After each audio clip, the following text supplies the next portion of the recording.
Okay, we're live. Hi, this is William Ramsey. Welcome to William Ramsey Investigates. On tonight's show, I have a very special guest.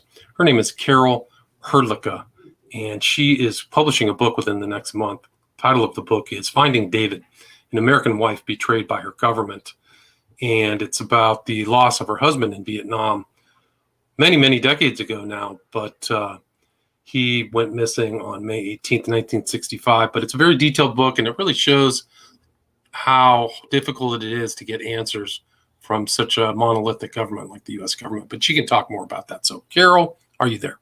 I'm here. Thank you. Awesome. Well, thanks for agreeing to the interview. Can you talk about this is kind of like a life's work, your experiences with your husband. Can you talk about how you guys met and his progression through the U.S. Air Force? Right. I met David through a high school friend, and he set us up on a blind date. And I started dating David when I was 16, and David was 22. And at the time, I thought, my gosh, he's an old man when I first started dating him. And we just went from there. And he was in the Air Force at the time, and he was flying on a B-36 at the time. And he was in there for a 4-year tour. And long towards the end of his tour, he decided that he wanted to be a pilot, which he had always loved flying and was in the process of getting a private pilot's license. And so he went ahead and took at that time, they had a cadet training program, and that's the way you got into the pilot training. And he took the test and he passed the test. And so he was due to get out of the service. And so he was out for 6 months before he'd been accepted into the pilot training program, but had to wait 6 months until his class was called up. So at that point, he came home to Littleton, Colorado, and he got himself a job in a little plant there. I don't even remember what the plant manufactured, but in the course of doing his job in the plant, he sat down. David was an entrepreneur, I guess you would call him. He sits down and takes a bunch of toothpicks and glues them together and makes a working model to do his job. And I said to him, I said, David, what are you doing that for? And he said, well, it just seemed that it was better that he had a machine do his job. And I said, yeah, but you won't have a job. Of course, he knew in 6 months he was leaving for pilot training anyway. So in 6 months, he left for the pilot training and went through that, and was a year and I believe a half before he graduated. And he graduated in 56 in October. I think it was like the 30th of October. And we had met, or we had decided that we would get married. And so we had it all set up for the wedding and everything. And we hurried home from graduation and got married on November the 3rd, 1956. And had our little reception at his family's house, jumped in our car and headed south. We were headed to Phoenix, Arizona. That was his first training base. And so we got caught in a snowstorm at Raton Pass.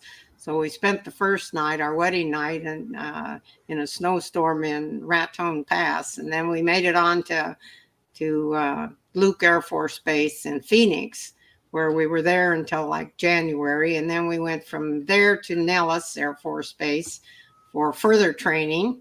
And we were there for about 6 weeks. And then we headed to George Air Force Base. And George Air Force Base, he was then flew the F-100. And that's where we started our family.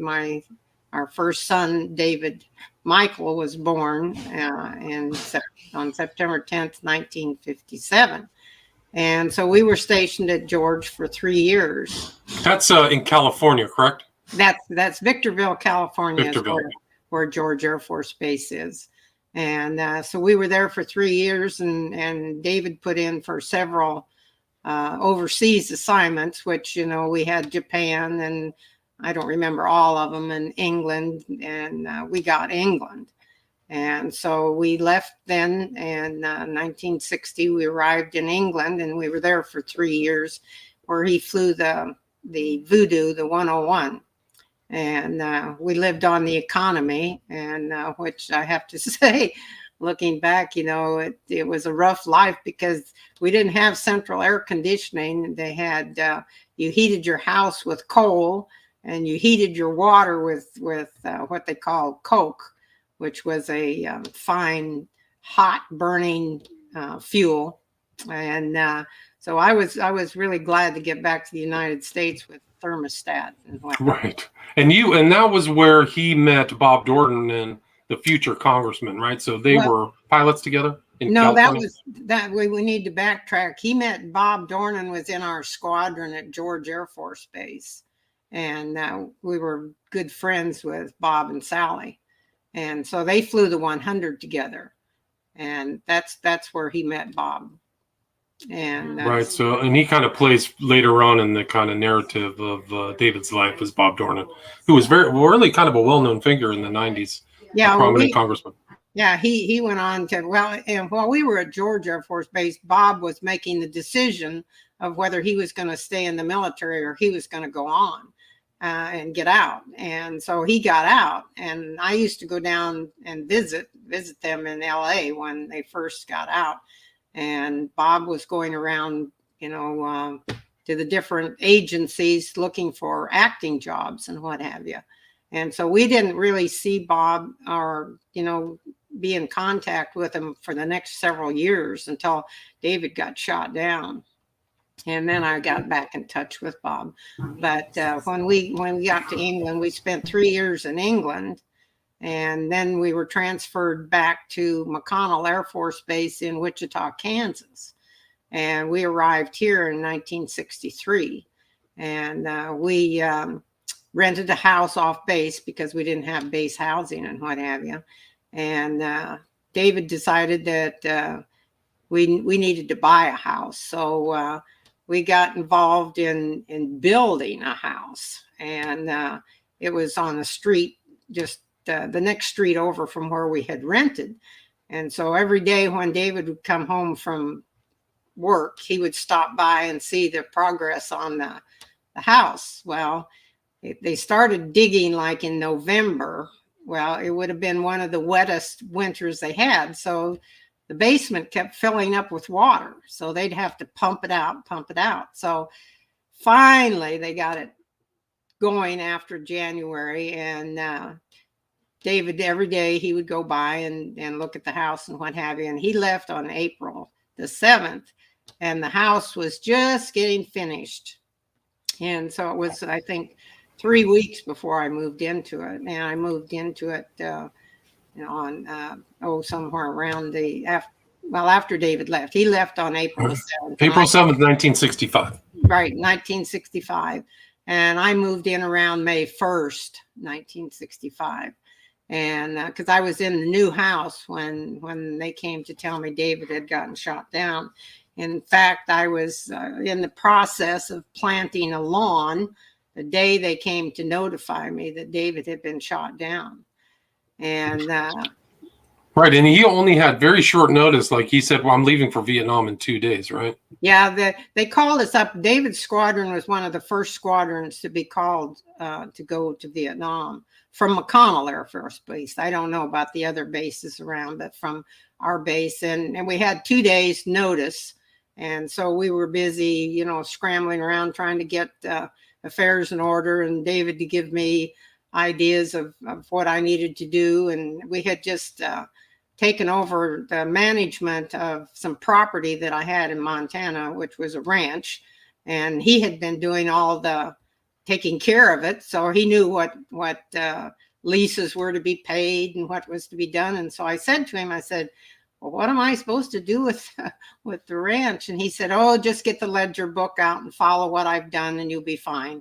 And so then he had to get a power of attorney for me. And when he went in to get the power of attorney so that I could handle all of our business while he was gone, the lawyers at the base told him, well, you just need a 4-month power of attorney.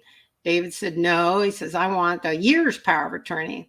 And they said, no, you don't want to give your wife a year's power of attorney. David said, well, I want one. So they finally gave in and let him have his yearly power of attorney, which, as it turned out, and it was a godsend in the end. I didn't know it at the time, but it would be. And so he only wanted a 4-month because they didn't expect him to be gone that long, correct? Right. See, the lawyers for the base, I squadron, I guess, would be what the lawyer would be. He just advised all of the pilots to only give power of attorneys for as long as your tour was going to be, and their tour was supposed to be 4 months long. And so that they argued that that's all the longer you needed a power of attorney. But right, and I think you wrote in the book, like, the average pilot at that time, after 100 missions, they were just sent back, so it was done. Right. Well, it went on the 4-month tour, but I think that as some of them got towards their 100 hours, I don't know. You'd have to talk to some of the other pilots, but they went on tours, and just like when we were stationed at George, he went on a 4-month tour to Spain, and they would periodically send him off to like Wheelus,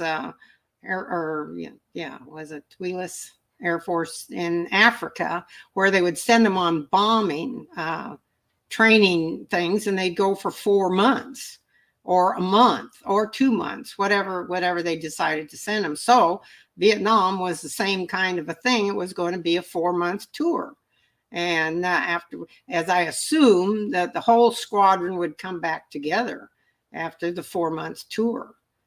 Right. So he was there, but it took like 6 weeks. He had done 10 missions, and then kind of the fateful day, May 18th, 1965 happened. Can you retell that story?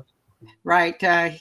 He was only there, like you say, for 3 weeks or something like. Well, our first pilot got shot down May the 1st. Then the second pilot got shot down May the 9th. And David was the third one that got shot down May 18th. And so we lost, 3 right off the bat. And then, like I said, my turmoil started from there. And when they came to notify me, like I said, I was busy with a crew of guys there that were planting my lawn. And when I looked out the window, I was on the phone to a friend of mine, an officer's wife as well, and we were chatting. And I looked out the window and I saw that blue staff car. And I knew I was the only military person on that street because we were in a civilian community. When I saw that blue staff car coming, I said to her, I got to get off the phone. And so I hung up the phone and ran in the back and put on a house coat. And by that time they were ringing the doorbell. And so I get to the door, and I started shaking my head and backing up. And they said, oh, no, it's not that bad. It's not that bad. We saw him walk away. And of course, my biggest concern, David had a bad back. And so my concern always was, if he ever had to bail out, would his back be able to withstand the pressure of the bailout?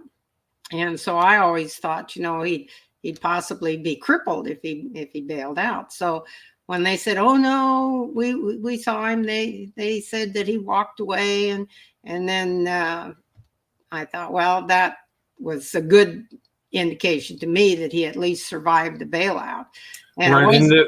When he was on his, sorry to interrupt, but when he was on his mission, there were other pilots who saw him jettison out of the flaming plane. Literally, they were scoping around, following him, and said that he was in the presence of other people. Oh, yes. Well, see, I didn't find all that stuff out until much later. And when I wrote to the squadron, the individuals that were flying with David, I wrote letters to all of 3 of his flight crew and asked for information. But you see, I didn't know any of this stuff in the beginning. They just told me that he had been captured, and they didn't know whether it was by friendlies or unfriendlies. And by that, they meant that one village could be pro-American and the other village would be communist, just depending on what area you fell in. Right. And so then later, of course, I found out all of the the stuff about them, circling and watching him, because that came out when they said to me, then later, 2 weeks later, they came to me and they said, well, we don't know whether he was carried or he walked away.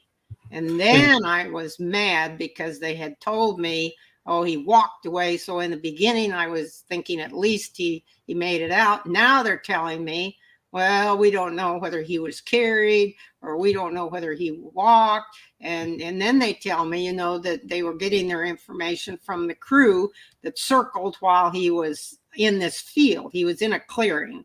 He landed in a clearing, and they couldn't tell. They said he was surrounded by, several individuals, but they couldn't tell whether he was walking under his own steam or whether they were carrying him. Right. And did you know at the time that he was involved in the secret war in Laos, or was that also kept from you? Oh, that was kept from me, and later on, I mean, they called it the secret war in Laos, but yet it was all over the newspapers and what have you. And that was one of their things that they used on me earlier on, was to keep my mouth shut, because where he was shot down was a secret war, and I shouldn't be, saying anything to media or telling anybody where he had been shot down. Right, and that figures later on in the story. It's an important component. Oh yeah. So, and the thing is that they got me from the very beginning, because they would tell me, you don't say anything, you don't get a hold of the media, because you could get David killed. Well, it wasn't until many years later, when I got involved in the POW issue, I found out that was what they used against the POWs that returned. They told them, don't say anything about anybody else being left behind, because you might get them killed. Well, now you look back on it, you see how the government started their little, what do you want to call it? Propaganda war against the American people, or people. And manipulation from the very beginning. And manipulated me. They manipulated the POWs that came back. And so anyway, so the story goes from there. I told them, I said, now I want you to tell me everything, no matter how bad it is. I want to know everything that's going on. Well, then when I find out that they didn't know, well, of course, the thing is, you have to understand that I was in a very high, what should we call it, level of, I just wanted to scream at everybody.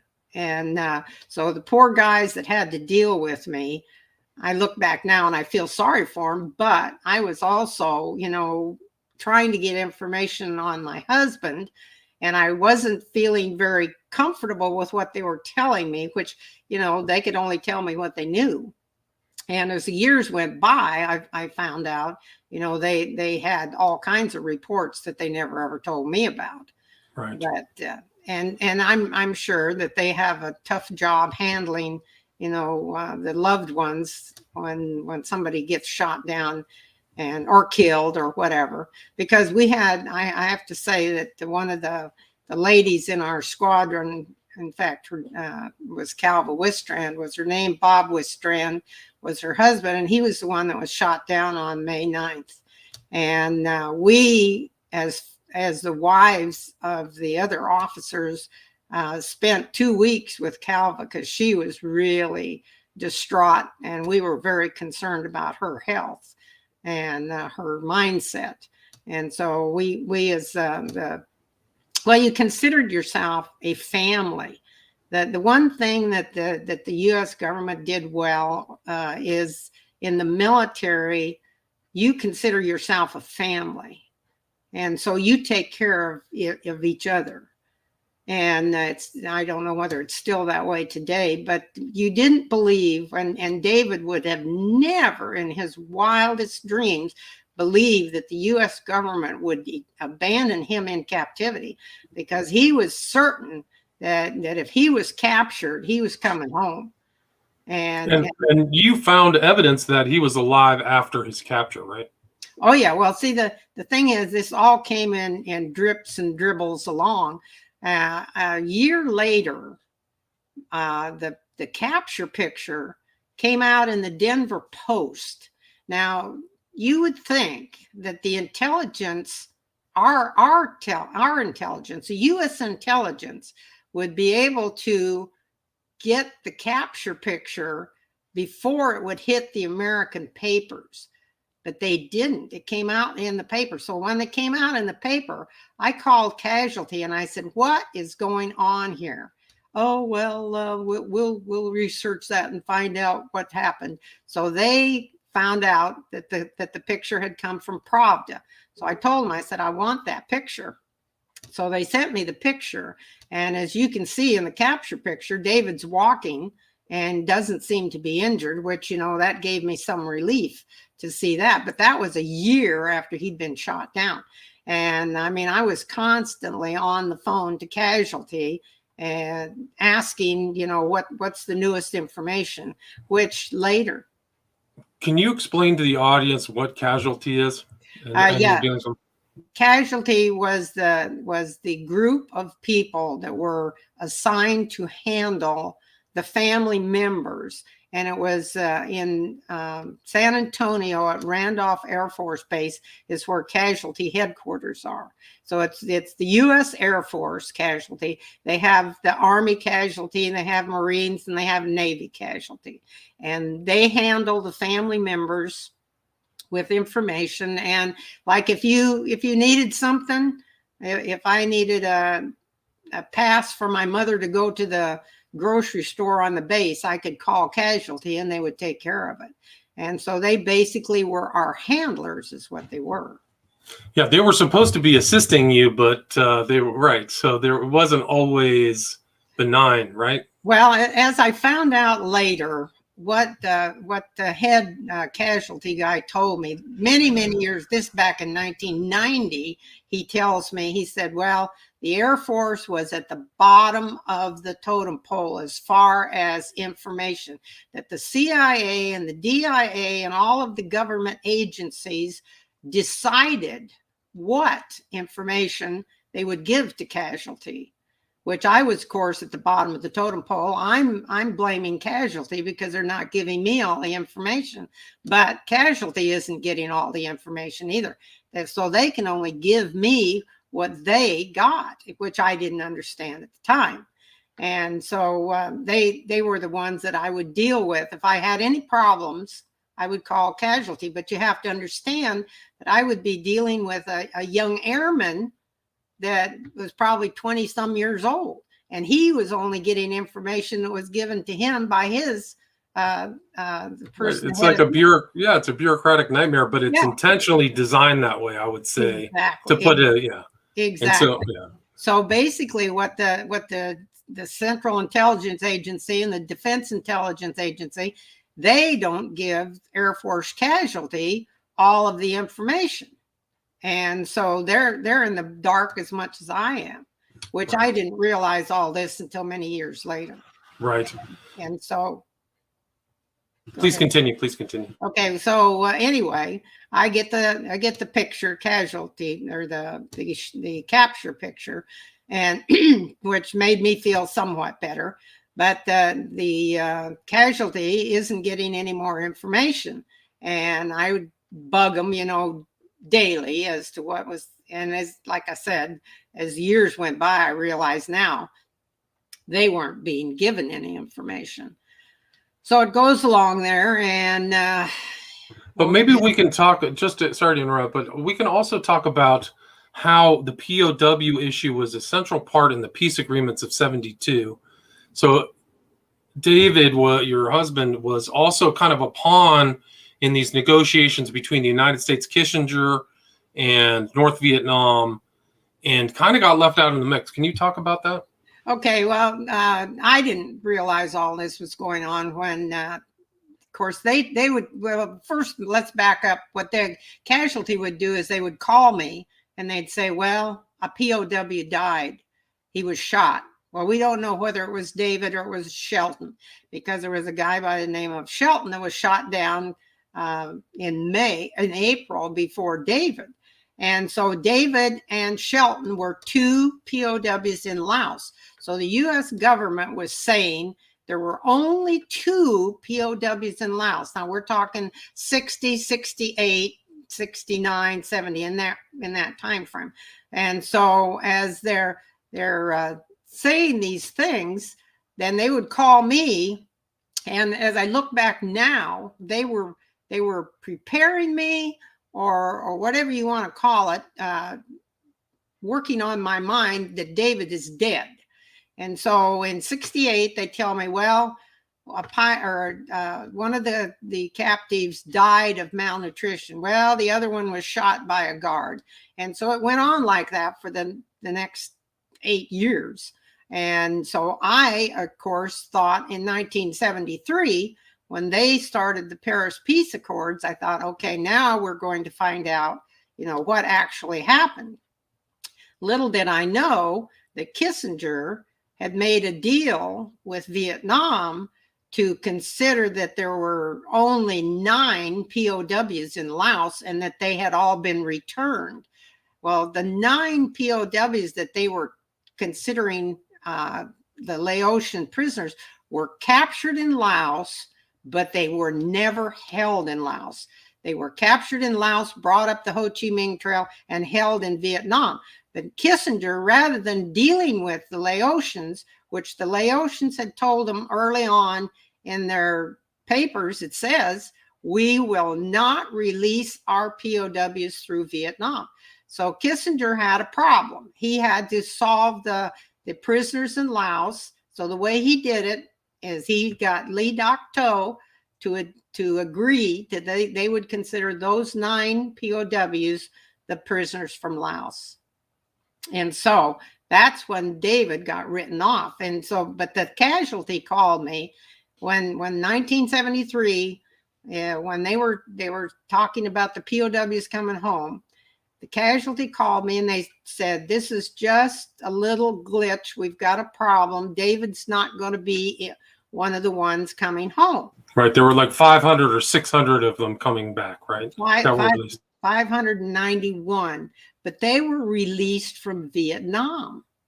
And of course, I didn't know the distinction between POWs. I didn't know we had Laotian POWs and we had Vietnamese POWs. Right, which was supposed to be a secret war, right? So Correct. That was how, right, Kissinger Correct. kind of cleaned that up, right? Yeah, and so I'm just expecting that, that all the prisoners are being returned. So, of course, Nixon gets on TV then and states that all of the POWs have been returned. And so I called casualty. And they said, oh, no, he said that's just the statement that he made, that we're still working on it. And we're still trying to find out what happened to David. And so it goes along. It is until many years later when I was up at the Senate Select Committee hearings that I found documents that, explained what actually went on during the peace accords and all that stuff. And right. And they paid for the POWs, right? Part of the reparations was right. for release of POWs, and then they got the Nobel Peace Prize. So right. They all kind of washed their hands and took all the accolades. Yeah, basically what it was that's what the Laotians told Nixon or Kissinger, is that the POWs wouldn't be released until they got reparations for it. Reparations, I'm sorry. And so Kissinger never included the Laotians in the Paris peace talks. And if you go through history and look at what Kissinger did, the Vietnamese got absolutely everything they asked for. We got nothing of what we wanted out of that Paris peace accords. And so. And you kind of became joined up activism in what you kind of still see around today, this concept of the MAA, POW movement for it. Not really. You see, I was a government pawn, you might say, because I believed in the government and I believed in the military. And when I saw these people marching in the streets and what have you, the protesters and what have you, I thought that was terrible.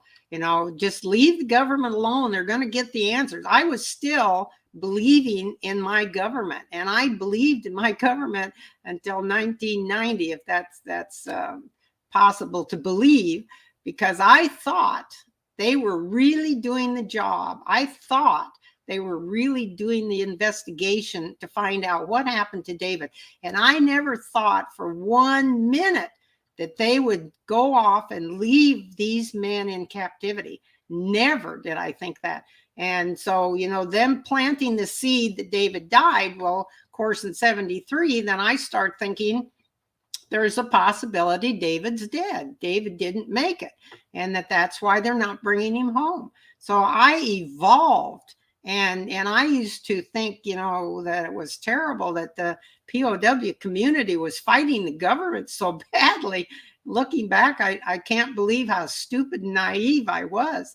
And I should have been out there marching in the streets, but I was like, oh, you got to be quiet because you're going to cause a problem, and you got to do what the government's telling you to do. And I mean, I look back now and I think, oh my gosh, how could you be so naive? But I was, because I didn't have any documents and they didn't give me any information. And you said you read a book called Kiss the Boys Goodbye. That was influential in your thinking. Can you talk about that book and how it opened your eyes to certain things?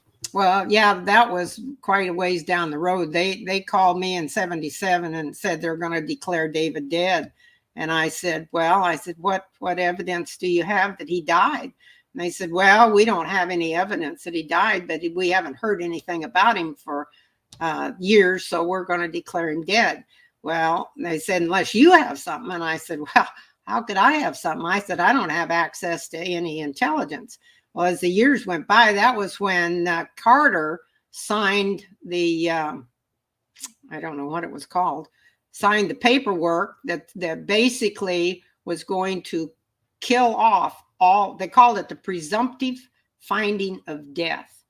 And that's what Carter signed. And that put the nail in the coffin for all of our men that were left behind.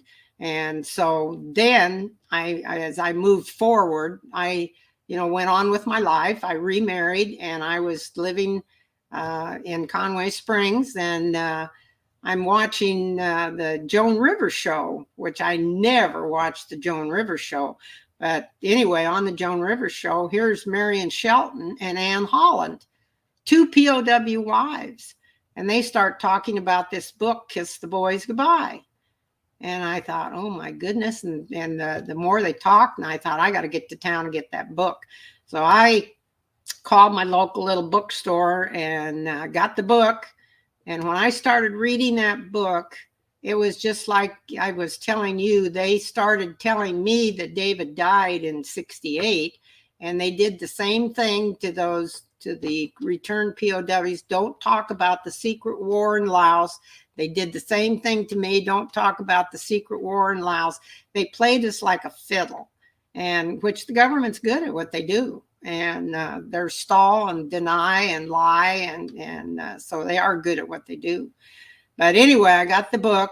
And then's when I started my activism. I was mad as hell, as the old saying went.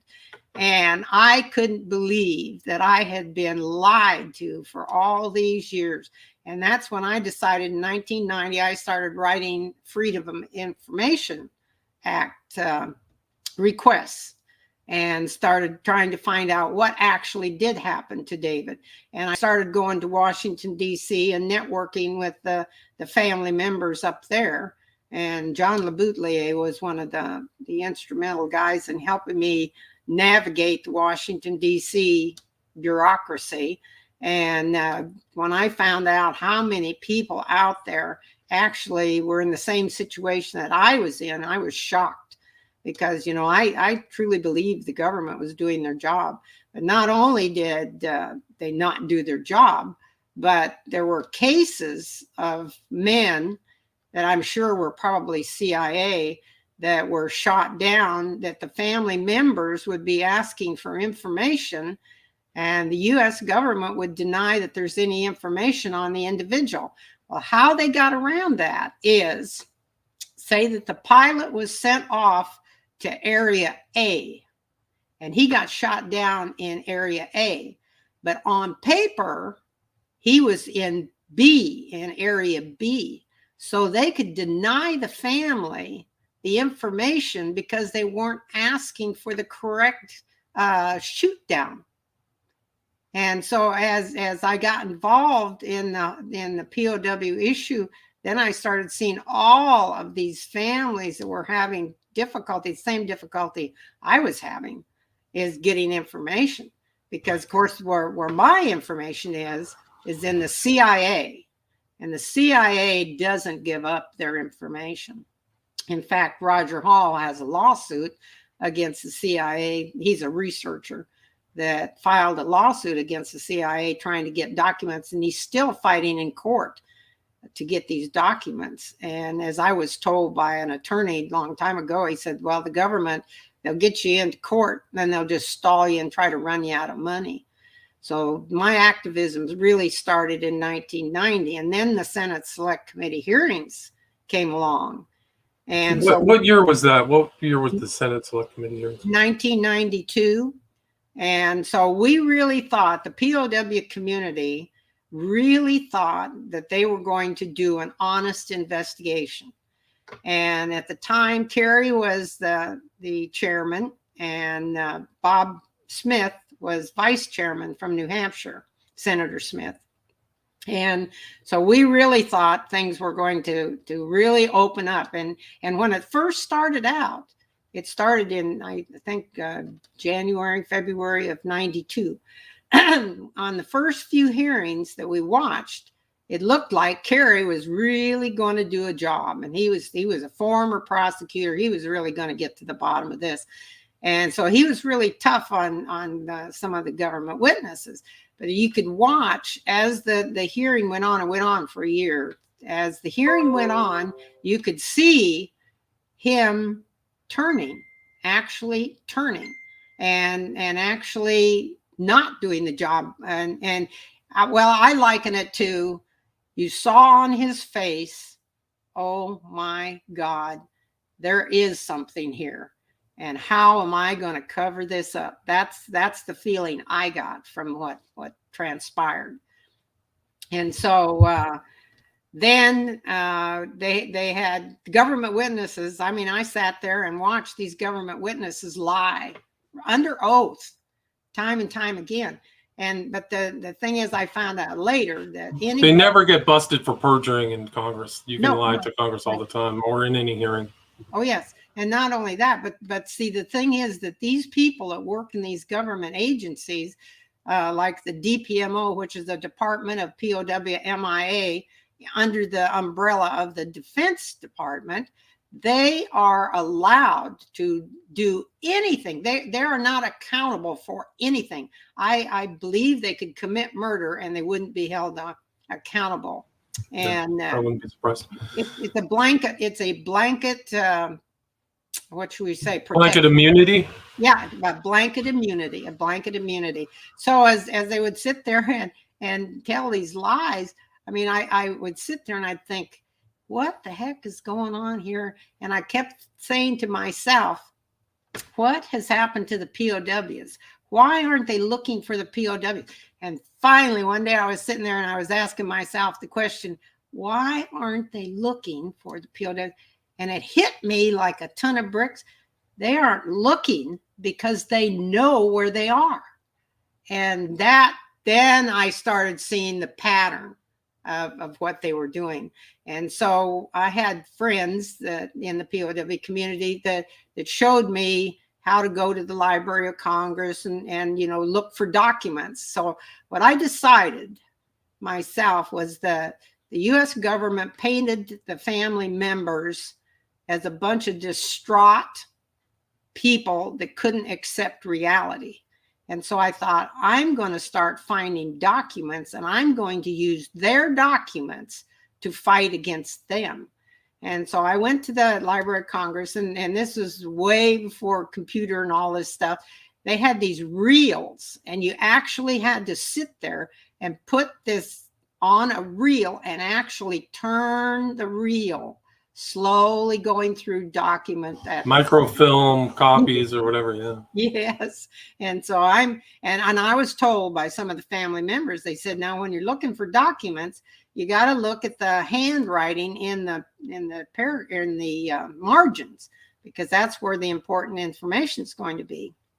So I'm spinning this reel and spinning this reel.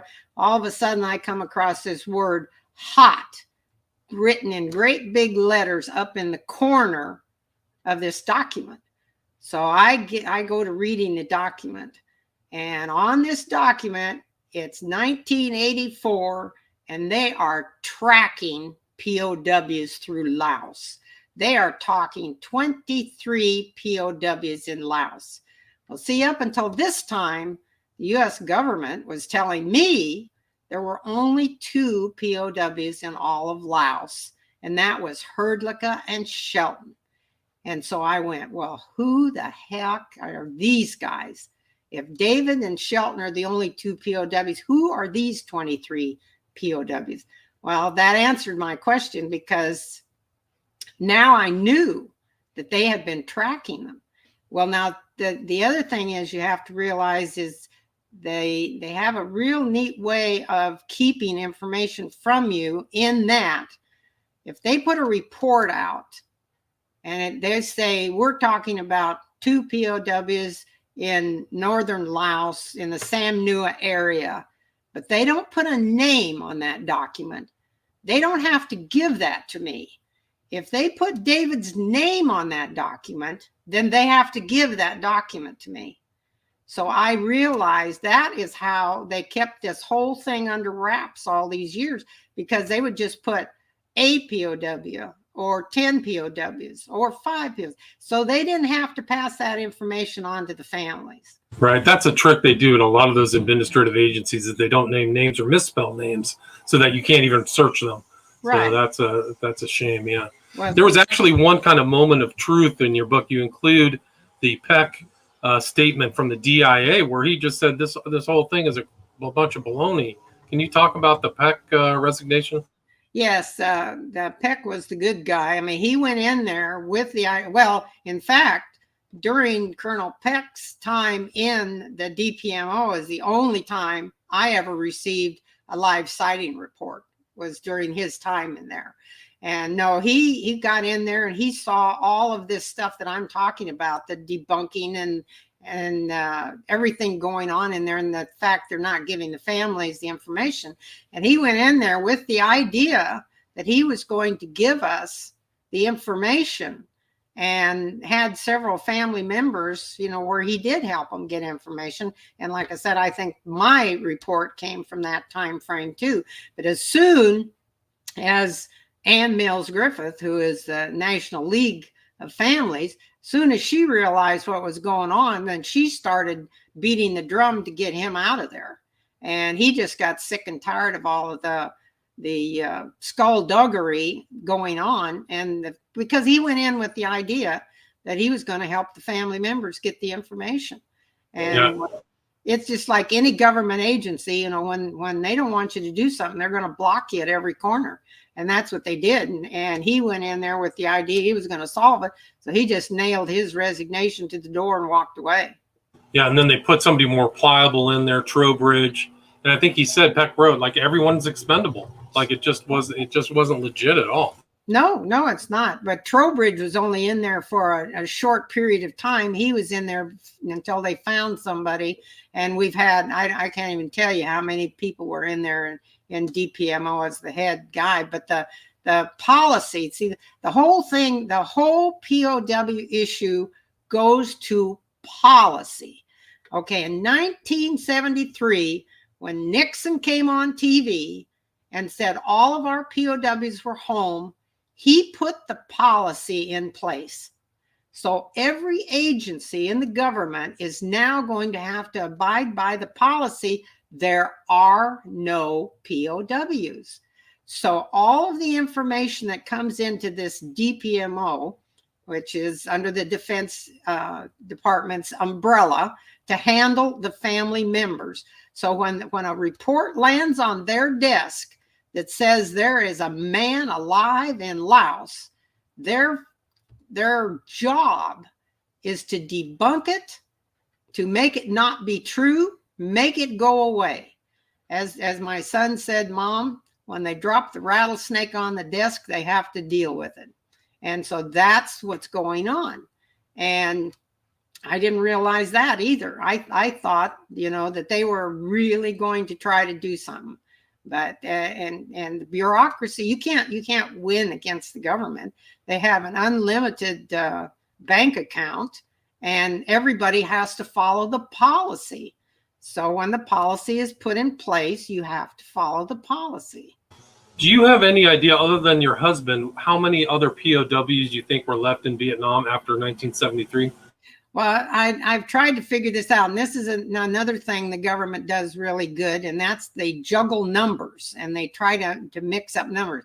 I'm going to go on the fact that they had the Moose document, which was an American document, and it was a report done by Moose, and I don't remember what his title was or anything, and he said that there were possibly 1,300 left.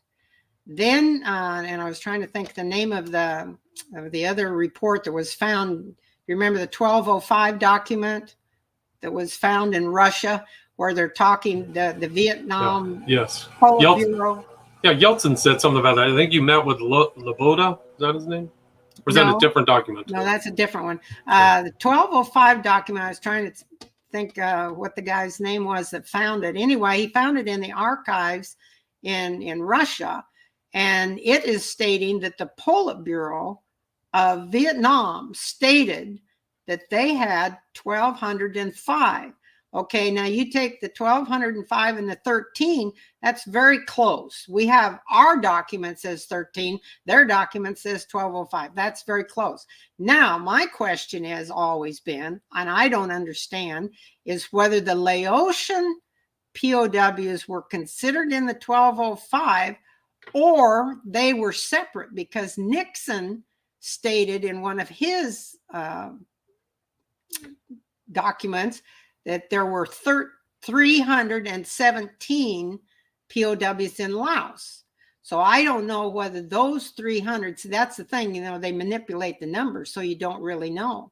And later on in Moore's deposition, he was talking about the fact that they were expecting waves of 500 POWs.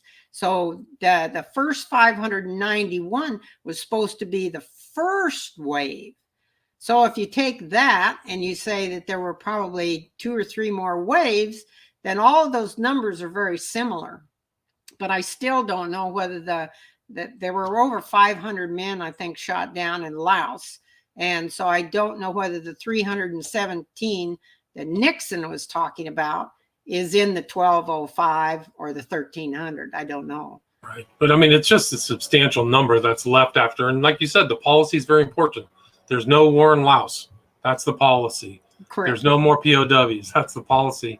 And a lot of those functionaries and those administrative bodies and the bureaucrats just do what they're told. And the people, Americans, I don't get how compliant those bureaucracies are. And you're right. They're just glacial. They don't even move. They deny stuff. They know what they're doing. But you've also traveled to Russia. You've been to Vietnam with Muhammad Ali. You've been to the White House. So you've definitely, been through a lot of halls of these places and different transnationally, right? Right. Well, the trip to Russia was probably one of the most outstanding in David's case, because I met with the Russian correspondent's wife that actually interviewed David a couple times in captivity in the Sam Nua area. And she gave me one of her husband's articles. And in that article, well, first of all, I need to back up and say the U.S. government stated that David died in 1968. And he died of either malnutrition or a gunshot. So that was their date. And I had to pin them down. Before I went to Russia, I pinned them down to give me the exact date that they think that David Hrdlicka died, because one time they would say he died in 66. Then a report would show up that he was alive in 67. Well, no, he died in 67. Well, then a report would show up he was alive in 68. So it took me 5 years to get them pinned down to a date before I went to Russia. And they finally said that in their view, David died in 1968 from malnutrition. So when I go to Russia and I meet with Mrs. Shedroff, and she gives me this article, and I bring it back, and the guy that took us over there, Paul Reef, he was fluent in Russian. So when I got back, the article was written in Russian. So I told him, I said, I want you to go through and translate this document for me before I send it to DPMO. And so he did, because I wanted to make sure that they were going to translate it correctly. So when I sent it in, I already had the translation. And so they send me a letter back and they say, oh my goodness, this is a substantial report. And so they're going to do their investigation. Okay. Well, in this article, there were 3 Russian correspondents at this hotel Friendship in Sam Nua, Laos. And it was a press conference that was held. And David, they brought David into this press conference where he spoke in front of the press conference. And so I knew when they said he spoke, I said, they're going to say that that was a recording and David wasn't there, that was just a recording made. And so it went along there, and they send me this notice that this is a substantial lead, and so on and so forth. So there were 3 correspondents. One was named Laboda, and I don't remember the other one's name, and Shedroff. And the third one had gone to a Kazakhstan and was now in Kazakhstan at this time. Laboda had migrated to Israel. And so they could talk to Laboda. And so it goes along there for probably a year before I got the outcome of their investigation. And the outcome of their investigation was there were 2 correspondents that stated David was at that press conference, and there was 1 correspondent that couldn't remember it, and they were going with the one that couldn't remember it. And that was the end of their investigation. And just excruciating to read all of those so many times that you contacted them and just got that stonewall. Well, the thing is that the sad part is when I would catch somebody in the government in one of those hearing rooms, and I would ask them about, let's say I ask them about this document, or I ask them about 23 POWs in Laos. And they say, well, there's no such thing. And I hand them the report and I say, here is your report. That states that there are 23 POWs in Laos. And they just look at me. They wouldn't give me an answer. They just look at you. And it was so frustrating because I kept thinking that in all of my trips to Washington, I was going to run across somebody that had integrity, that had some power in the government, that actually would see that this was a terrible injustice, and that they would figure out a way to get these men released. Because let's face it, if you have a problem, you sit down and you look at all of the avenues, and the government could have put a spin on this POW issue at any time. In fact, when Yeltsin was coming over here and he said Russia held POWs, that would have been the perfect outlet for the U.S. government to say, oh my goodness, you've had the POWs all this time. Everybody could have saved face. We could have got out of it unscathed. But no, what does the U.S. government do? Their first thought is lie and deny. And that's what they do time and time again. And I just find it despicable that there is nobody that had the guts to step up to the plate and get these men rescued. Yeah, I was surprised that McCain was an obstructionist too. Like, you tagged him as somebody unhelpful as somebody who was a POW. So it's just really just this going, banging your head up against this wall of Washington. So it's Well, really the sad part is McCain had an opportunity during the Senate Select Committee hearings to really step up and really become the hero that everybody says he is, but he is not, and bring these men home. But I have to say, I think that McCain was compromised. I think that his years of captivity, he was held by a Russian doctor, in contact with a Russian doctor and a Vietnamese nurse for a long period of time before he was ever put into the regular prison system, as you would say. And so I think that in my mind, they turned him. And so, because I watched him in Washington, and anything the Vietnamese wanted, he would diligently work to try to get it for them. And so I can't understand, if you were in a prison system and someone tortured you when you got out, would you be friends with them? I don't think so. And so I think that he had an opportunity that he just let get away. And he felt guilty about it because he was very uncomfortable around family members. If he'd see us, he'd turn around and go the other way in the hallway. And so. Well, Carol, this has been a great discussion. We're at about an hour. Is there anything I missed? Anything you'd like to add before we wrap up the interview? No, the book is going to be coming out, I hope, in a month's time. And I have a web page at powhrdlicka.com where they can go and actually see all the documents, and that it's not me telling this stuff, that there is proof.